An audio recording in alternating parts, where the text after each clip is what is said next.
पहिला आरोप कोण करणार आहे? सासूबाई. लवकर पाठव उठत नाही, मीच उठून मला पाणी भरायला लागतं, बंब पेटवायला लागतो आणि हातीने लवकर उठाव. बोलाव, मान्य आहे का तुम्हाला? नाही नाही, ह्यांनीच सवय लावलेली आहे.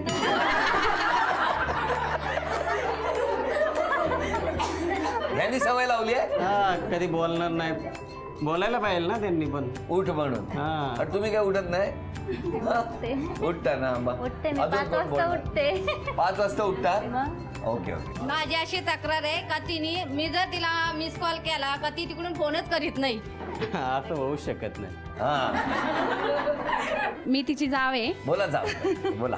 ती मुलांना फार मारते काय हो? आणि जास्त लाड करते. मारते आणि लाड करते. हो, लाड पण करते. तितके तेवढ्यातलं तेवढ्यातच केलं पाहिजे. तिचा स्वभाव जास्त आहे, त्यामुळे ती जास्तच मुलांना जास्त लाड करते. काय हो? थोडा कमी करावा आणि नाही, समजून सांगावं तसं सगळ्या काही गोष्टी. नाहीये. ते एवढा पण नाही लाड करत, हं.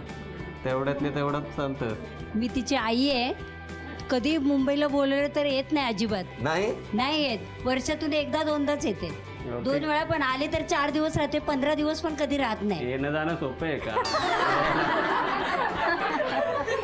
तिकीट केवढं आहे ना. बरं, मला एक सांगा, या सगळ्या आरोपांवर तुमचं काय म्हणणं आहे? एवढे आरोप केले, म्हणजे सासूबाईने सांगितलं सकाळी उठत नाही, बंब पेटवत नाही, त्या दुसऱ्या म्हणाल्या मिस कॉल देते तर फोन करत नाही. बॅलन्स नसल्यावर कधी पण मिस कॉल द्यायला देणार ना. बॅलन्स नसल्यावर मिस कॉल देते मी पण, हा. बॅलन्स असल्यावर फोन करते. तुमचं काय म्हणणं आहे सांगा सगळ्या आरोपांवर आता. नाही, मी उठते लवकर, 5:15 5:30 वाजेपर्यंत उठते. किती वाजता उठलं पाहिजे हो? 5ला तरी उठलं पाहिजे. आता 5:15 15 मिनिटांनी काय होत आहे? पिपळ निघत पाणी भरायचं असतं पाठच. अच्छा अच्छा, त्यामुळे जावं लागतं तुम्हाला. बरोबर आहे, बरोबर आहे. मग आता काय एवढे सगळ्यांनी आरोप केले, तुम्ही काय बदल करणार स्वतःमध्ये उद्यापासून? करेन ना बदल उद्यापासून. 5 वाजता उठत जाईन बरोबर. त्या आधी पाणी तुम्ही भरा त्यांच्या आधी. पाणी उशिरा येतं पण. तुम्ही सांगा आता यांच्याबद्दल. आता आता यायला लागली ती 7 वाजता. पहिलं 5 वाजता पहिलं द्यायचं. 6ला. मग उठायची ती तशी. हो ना. आणि यांच्याबद्दल काय म्हणणं आहे तुमचं? तुम्ही सांगा आता. कौतुक करायचं असेल तुमच्या बायकोचं तर कसं करा? नाही, बरी आहे तशी स्वभावाला, काय असं. फार कमी बोलतात का होते? हा, कमीच बोलतात. आणि तुम्ही? मी बोलते जास्त. त्यांना खूप बोलता? नाही. नाही ना. बरं. आता यानंतर मिस्टरांची धावपळ होणार आहे. एक अक्षर देतो, त्या अक्षराची वस्तू घेऊन यायच्या. एका वेळेला एक वस्तू आणून ठेवायची आणि एकदम म्हणजे 5 वस्तू आणल्या तर पहिलं बक्षीस, 6 ते 10 अशा दुसरा टप्पा आहे, तेवढ्या वस्तू आणल्या तर दुसरं बक्षीस, आणि 11वी वस्तू आणली तर तुम्हाला 3रं बक्षीस मिळणार. सगळे सांगू शकतात पण वस्तू तुम्ही आणायच्या. एका वेळेला एक वस्तू आणून ठेवायची. वेळ 2 मिनिटाची. तयार आहात?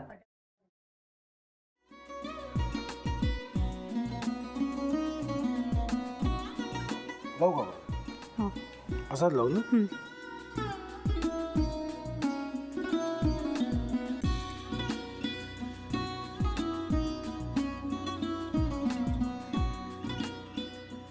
आता काय करायचंय? आता आपण ड्राय स्टफिंग दुसरं काय करणार आपण त्यात? आपण ह्याच्यात मेयोनीज न टाकता बाकीचे सगळे साहित्य टाकायचे. अच्छा, हे सगळं. ऋतू, माझा तर विश्वासच बसत नाहीये. म्हणजे अगं बहिणी आमचं लग्न व्हावं म्हणून किती प्रयत्न करत होते, आणि ते सगळं करताना की शिवच्या आम्हाला माहिती पुरवते. नाही, मला नाही वाटत. गौरी खूप चांगली आहेस गं, म्हणून तुला सगळं जगत चांगलं दिसतं. पण शिव उगाच बोलला असेल का? त्याच्यावर विश्वास नाहीये का तुझा? शिववर पूर्ण विश्वास आहे मी माझा.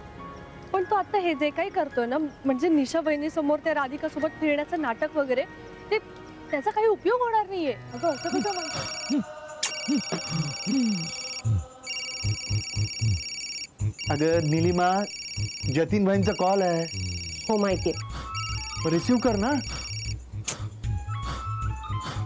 अगं बघ, कट झाला. आता तू रिसीव केला नाहीस म्हणून ते मला करतील. अब पुन्हा आला बघ. घे बघू. पण हे एक ना एक दिवस घडणारच होतं. आता मला कळलं तुम्ही 2 दिवस झाले काय सांगत होता ते. बनू हे संकेत असतात आणि हे ठरवून येत नसतात. मी बाहेर तुमची वाट बघते.